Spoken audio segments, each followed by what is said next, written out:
Circular motion বা বৃত্তীয় গতি আমরা এভাবে চিন্তা করতে পারি, যখন কোনো বস্তু কোনো একটা বিন্দুকে কেন্দ্র করে একটা বৃত্তাকার পথে গতিশীল হয়, বৃত্তাকার পথে গতিশীল বস্তুটার এই অবস্থাকে আমরা বলতে পারি বৃত্তীয় গতি বা সার্কুলার মোশন।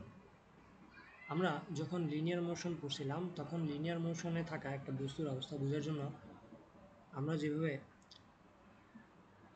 রৈখিক বেগ, রৈখিক ত্বরণ পড়ছিলাম বা রৈখিক সরণ, সেমভাবে আমাদের একটা বৃত্তীয় গতিতে থাকা একটা বস্তুর বিভিন্ন প্যারামিটার আছে, যেমন কৌণিক ত্বরণ, কৌণিক বেগ, কৌণিক সরণ।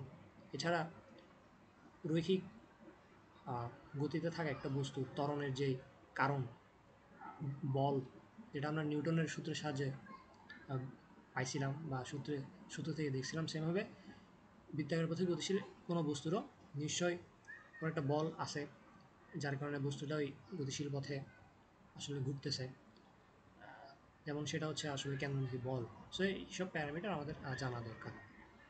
তো সার্কুলার মোশনের সাথে রোটেশনাল মোশনের একটা ক্ল্যাশ থাকতে পারে, বাট বিষয়টা সেম, বাট কনসেপ্টটা সেম। বিষয়টা হচ্ছে আমরা যখন এভাবে চিন্তা করি, একটা বস্তু একটা সম্পূর্ণ একটা রিজিড বডি যখন একটা অ্যাক্সিসের সাপেক্ষে ঘুরতে থাকে, তো প্রত্যেকটা পার্টিকেল ওই অ্যাক্সিসের সাপেক্ষে ঘুরতে থাকে একটা নির্দিষ্ট দূরত্বে।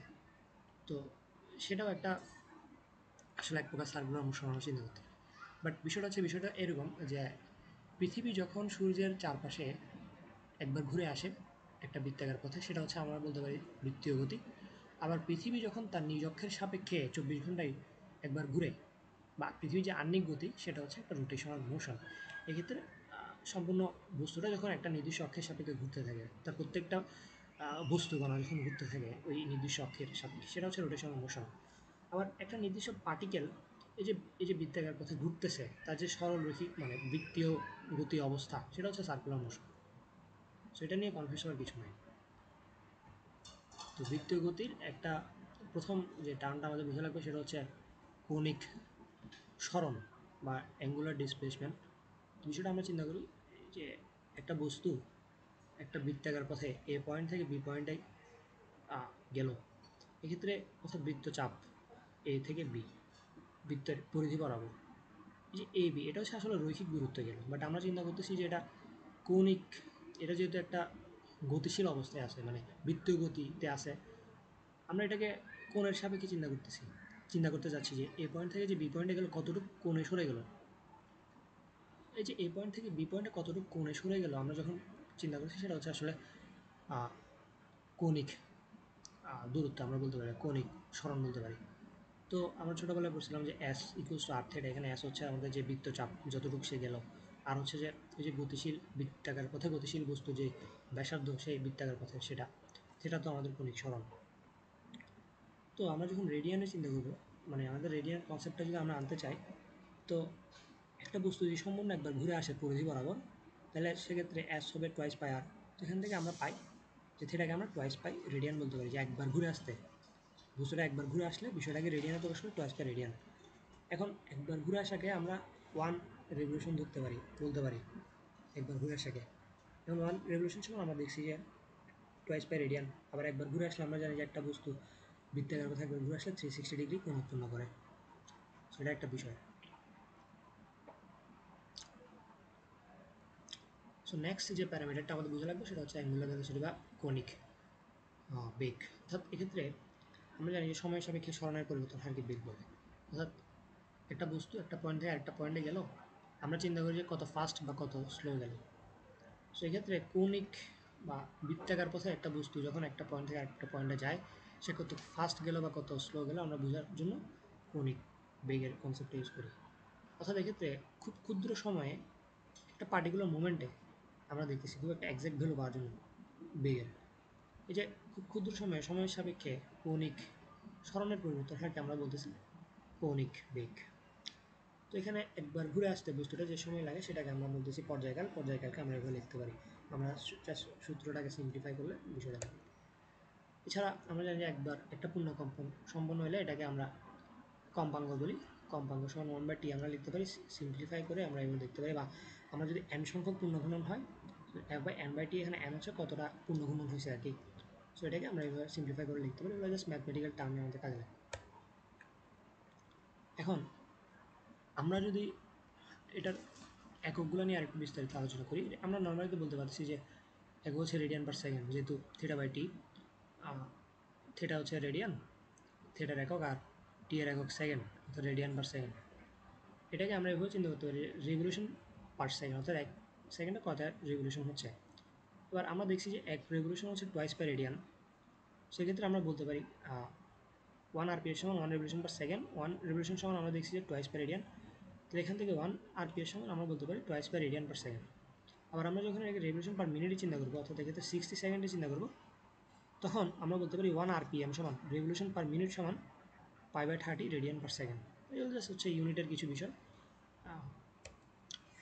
তো এক্ষেত্রে আরেকটা বিষয় আমরা যদি দেখি যে রৈখিক বেগ আর কৌণিক বেগ এর মধ্যে সম্পর্ক, আমরা যদি আমাদের ভি সমান ডিএস বাই ডিটি, অর্থাৎ সময় সাপেক্ষে সরণের পরিবর্তন হার, এর সমস্যা আর থিটা, এখান থেকে আমরা সিম্পলিফাই করে পাই ভি সমান আর ওমেগা। এখন এটাকে যদি আমরা ভেক্টর ফর্মে লিখি, ভি ভেক্টর সমান r omega, r vector cross product omega vector. এখন আমরা বুঝতেছি ক্রস প্রোডাক্টের মাধ্যমে যে এখানে ব্যাসার্ধ ভেক্টর আর কৌণিক বেগের মধ্যবর্তী কোণ হবে 90 ডিগ্রি। বিষয়টা কেন?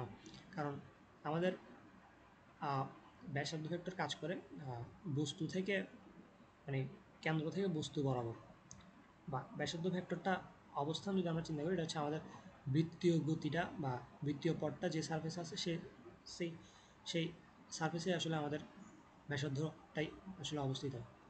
বাট আমাদের যে বৃত্তীয় যে আমাদের যে কেন্দ্রীয় বেগ, সরি, আমাদের যে অ্যাঙ্গুলার ভেলোসিটি, সেটা তো অবশ্যই আমাদের পরিধি বরাবর আসলে যে বস্তুটা গতিশীল আছে, আসলে সেই পরিধি বরাবর আমাদের বস্তুটা গতিশীল। বাট এটার দিক হবে, এই যে অ্যাঙ্গুলার ভেলোসিটির দিক হবে অবশ্যই আমাদের বৃত্তাকার পথটার পারপেন্ডিকুলার, ঠিক উপরের দিকে বা নিচের দিকে। সো বৃত্তাকার, আমাদের বৃত্তাকার পথে গতিশীল যে অ্যাঙ্গুলার ভেলোসিটির আমরা দিকটা বুঝতে হলে আমাদের আসলে রাইট হ্যান্ড থাম রুলটা বোঝা লাগবে। তো রাইট হ্যান্ড থাম রুলটা আমাদের বলে যে আমাদের বস্তুটা যদি অ্যান্টি ক্লকওয়াইজ রোটেট করে, আমরা যদি আমাদের বৃদ্ধাঙ্গুলি ছাড়া বাকি চারটা আঙ্গুল অ্যান্টি ক্লকওয়াইজ সরি, এক্ষেত্রে বৃদ্ধাঙ্গুলিটা যেদিকে মুখ করে থাকবে সেটা হচ্ছে আমাদের ওই বৃত্তাকার গতির দিক। এক্ষেত্রে সেটা যদি অ্যান্টি ক্লকওয়াইজ করে আমাদের বৃদ্ধাঙ্গুলি উপরের দিকে, সেক্ষেত্রে হচ্ছে সেটা হচ্ছে আমাদের বৃত্তীয় গতির দিক, একই ক্ষেত্রে অ্যাঙ্গুলার ভেলোসিটির দিক। আবার বস্তুটা যদি ক্লকওয়াইজ ঘুরে, আমরা যদি আমাদের বাকি চারটা আঙ্গুল ক্লকওয়াইজ ধরি, এক্ষেত্রে আমাদের বৃদ্ধাঙ্গুলি যেদিকে মুখ করে থাকবে লাইক নিচের দিকে, সেটা হচ্ছে তার বৃত্তাকার গতির দিক। এক্ষেত্রে আমাদের direction of the angular motion বা ভ্যালোসিটি বোঝাচ্ছি এটা। এক্ষেত্রে হচ্ছে আমাদের এটা যদি ক্লকওয়াইজ ঘুরে, এটা হচ্ছে তার দিক নিচের দিকে, অর্থাৎ বৃদ্ধাঙ্গুলি নিচের দিকে যাচ্ছে। সো এই যে ডাইরেকশনটা অবশ্যই perpendicular to the plane of rotation, অর্থাৎ এক্ষেত্রে আমরা যেটা বলতে চাচ্ছি ওমেগা, এটা যদি আমাদের প্লেন অফ রোটেশন হয়, যে বৃত্তাকার পথে ঘুরতেছে ওমেগা, তার দিক হবে অবশ্যই এই যে বৃত্তাকার সারফেসটা যেদিকে আছে, এক্ষেত্রে আমাদের স্ক্রিনের পারপেন্ডিকুলার হবে, হয় উপরের দিকে বা নিচের দিকে, ডিপেন্ড করতেছে এটা সার্কেল ক্লকওয়াইজ ঘুরতেছে নাকি অ্যান্টি ক্লকওয়াইজ ঘুরতেছে। এখন এটা হচ্ছে আমাদের ব্যাসার্ধ ভেক্টর, অবশ্যই সারফেস বরাবর। এখন তাই আমরা বলতেছি যে আমাদের অ্যাঙ্গুলার ভেলোসিটির দিক, যেহেতু এটা সারফেসের পারপেন্ডিকুলার, আবার ব্যাসার্ধ হচ্ছে সারফেস এ অবস্থিত, সারফেসের মধ্যে আছে, তাই আসলে ব্যাসার্ধ ভেক্টর আর অ্যাঙ্গুলার ভেলোসিটির মধ্যবর্তী কোণ হচ্ছে 90 ডিগ্রি। তো এখানে এটাই আমি দেখাইছি যে এটা যদি আমাদের ক্লকওয়াইজ ঘুরে, তাহলে এটার দিক হবে আসলে আমাদের বলতে পারি যে স্ক্রিন থেকে পারপেন্ডিকুলার নিচের দিকে আমরা বা ভিতরের দিকে আমরা চিন্তা করি। আর এটা যদি অ্যান্টি ক্লকওয়াইজ ঘুরে, তাহলে আমরা বলতে পারি হয়তো বা স্ক্রিন থেকে উপরের দিকে। বিষয়টা ডিপেন্ড করতেছে আমরা কীভাবে আমরা থাম রুলটা অ্যাপ্লাই করে আসলে বিষয়টা বুঝতে পারি। তো নেক্সট হচ্ছে অ্যাঙ্গুলার অ্যাক্সিলারেশন বা কৌণিক ত্বরণ। সেমভাবে আমাদের সময়ের সাপেক্ষে কৌণিক বেগের পরিবর্তন হার, তো এটা রেডিয়ান পার সেকেন্ড স্কোয়ার আমরা বুঝতে পারতেছি। তো আমরা সম্পর্কটা এভাবে বের করতে পারি ডিভি বাই ডিটি থেকে, এখানে এটা আমরা বুঝতেছি। তো সেভাবে আমাদের যে কৌণিক ত্বরণ আর আমাদের ব্যাসার্ধ ভেক্টর মধ্যবর্তী কোণ 90 ডিগ্রি হবে, কারণ কৌণিক ত্বরণের দিকও আমরা আসলে ওইভাবে বের করতে পারি না, আমাদের রাইট হ্যান্ড রুল ইউজ করতে হয়। অর্থাৎ আমাদের কৌণিক ত্বরণ যদি এদিকে হয়, লাইক এক্ষেত্রে এটা অ্যান্টি ক্লকওয়াইজ হচ্ছে, আমরা আমাদের চারটা আঙ্গুল অ্যান্টি ক্লকওয়াইজ ধরবো, আমাদের বৃদ্ধাঙ্গুলি যেদিকে মুখ করে থাকে সেটা হচ্ছে তার দিক, হচ্ছে এক্ষেত্রে উপরের দিকে, সেটা হচ্ছে তার কৌণিক ত্বরণের দিক। তো এখানে এটাই বলছে direction of the angular acceleration is perpendicular to the surface of rotation. Surface হচ্ছে যেই সার্কুলার পাতে বস্তুটা ঘুরতেছে সেটা, তার পারপেন্ডিকুলার হচ্ছে আমাদের কৌণিক ত্বরণের দিক, আর রেডিয়াস হচ্ছে সেই সার্ফেসের উপরেই অবস্থিত। তাই তাদের মধ্যবর্তী ডিসটেন্স হচ্ছে, মধ্যবর্তী অ্যাঙ্গেল হচ্ছে 90 ডিগ্রি। তো একটা বস্তু যখন আমরা চিন্তা করি যে আসলে গতিশীল একটা বৃত্তাকার পথে, কেনই বা সে বৃত্তাকার পথে গতিশীল, কেনই বা সে মানে বৃত্তাকার পথটা বজায় রাখতেছে। তো একটা বস্তু যখন বৃত্তাকার পথে গতিশীল থাকে তখন সে সবসময় চায় যে তার এই গতিশীল অবস্থা থেকে ছুটে চলে যায়। লাইক আমরা যদি এভাবে চিন্তা করি, বৃত্তের পরিধি থেকে স্পর্শক বরাবর সে ছুটে চলে যেতে চায়, বাট সে কখনো যায় না যতক্ষণ সে বৃত্তাকার পথে গতিশীল আছে। এর কারণ হচ্ছে বৃত্তের কেন্দ্রের দিকে তাকে একটা নির্দিষ্ট বল তার উপর কাজ করে বৃত্তের কেন্দ্রের দিকে, সেটা হচ্ছে আমাদের কেন্দ্রমুখী বল বা সেন্ট্রিপিটাল ফোর্স। এখন আমরা এভাবে চিন্তা করি, বস্তুটা একটা নির্দিষ্ট পয়েন্ট আছে, বৃত্তাকার গতি শুরু করবে, সে স্পর্শক বরাবর চলে যেতে চাবে, তাকে কেন্দ্রের দিকে একটা টানবে কেন্দ্রমুখী বল। আবার একটা পয়েন্ট আছে, সে স্পর্শক বরাবর চলে যেতে চাবে, তাকে কেন্দ্রের দিকে টানবে। এই যে কেন্দ্রের দিকে টানাটানি, আবার কেন্দ্র থেকে স্পর্শক বরাবর চলে যেতে চাওয়ার যে টান, দুটার আমরা যখন দুটো লব্ধি কাজ করবে, লব্ধির ফলপ্রসূ যেটা হবে, বস্তুটা হচ্ছে বৃত্তাকার পথে ঘুরতে থাকবে। সো এটা হচ্ছে সবচেয়ে সিম্পল একটা এক্সপ্লেনেশন যে বস্তুটা কেন হচ্ছে বৃত্তাকার পথে ঘুরে, অর্থাৎ কেন্দ্রমুখী বল এবং সে যে বাইরে ছিটকে চলে যেতে চাচ্ছে, সে দুইটা বলের লব্ধির ফল স্বরূপ। তো বৃত্তাকার এই যে কেন্দ্রমুখী বলটা অবশ্যই বৃত্তের কেন্দ্রের দিকে কাজ করবে। কেন্দ্রমুখী বলের কারণে একটা ত্বরণ হয়, সেটা হচ্ছে কেন্দ্রমুখী ত্বরণ, সেটাও বৃত্তের কেন্দ্রের দিকে কাজ করে। এখন এই যে কেন্দ্রমুখী ত্বরণের মান হচ্ছে v², যেটা আমরা প্রমাণ করে দেখাতে পারি বা প্রমাণ করতে পারি, বা যেটা আমি প্রমাণ দেখানো যাচ্ছে আমার মানটা হচ্ছে v²। এটাকে সিম্পলিফাই করে এবার লিখতে পারি। এখানে একটা বিষয় বোঝা আছে, আমরা যখন এটাকে ভেক্টর ফর্মে লিখবো, কেন্দ্রমুখী ত্বরণের দিক আর ব্যাসার্ধ ভেক্টরের দিক অবশ্যই একেবারে বিপরীত। কারণ আমরা চিন্তা করি ব্যাসার্ধ ভেক্টরের দিক হচ্ছে কেন্দ্র থেকে বস্তুর দিক বরাবর বাইরের দিকে, এটা হচ্ছে আমাদের ব্যাসার্ধ ভেক্টরের দিক। আর কৌণিক ত্বরণ বা কেন্দ্রমুখী ত্বরণের দিক হচ্ছে কেন্দ্রের দিকে, বস্তু থেকে কেন্দ্রের দিকে, তাই তাদের দিক অবশ্যই একেবারে বিপরীত। সেমভাবে আমরা জানি F=ma, তো আমাদের এক্ষেত্রে কেন্দ্রমুখী ত্বরণের মান আমরা যে v², এটা হচ্ছে আমরা সেমভাবে কেন্দ্রমুখী বলের মান বের করতে পারি। সেমভাবে কেন্দ্রমুখী বলও আসলে আমরা বুঝতেছি যে ব্যাসার্ধ ভেক্টরে, মানে তাদের কেন্দ্রমুখী বল আর ব্যাসার্ধ ভেক্টরের দিক পরস্পরের বিপরীত। এবং আমাদের একটা বিষয় সবসময় মাথায় রাখা লাগবে যে কেন্দ্রমুখী বল বা কেন্দ্রমুখী ত্বরণ অবশ্যই বস্তুর কেন্দ্র বরাবর কাজ করে, কেন্দ্রের দিকে কাজ করে।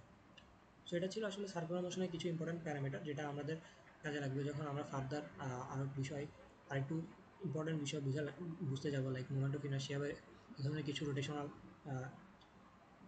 মোশনের ক্ষেত্রে। সো এগুলো ছিল আসলে আমাদের সার্কুলার মোশনের প্রাইমারি কিছু প্যারামিটার, যেগুলো আমাদের ফার্দার বিষয় বস্তু বোঝার ক্ষেত্রে কাজে লাগে।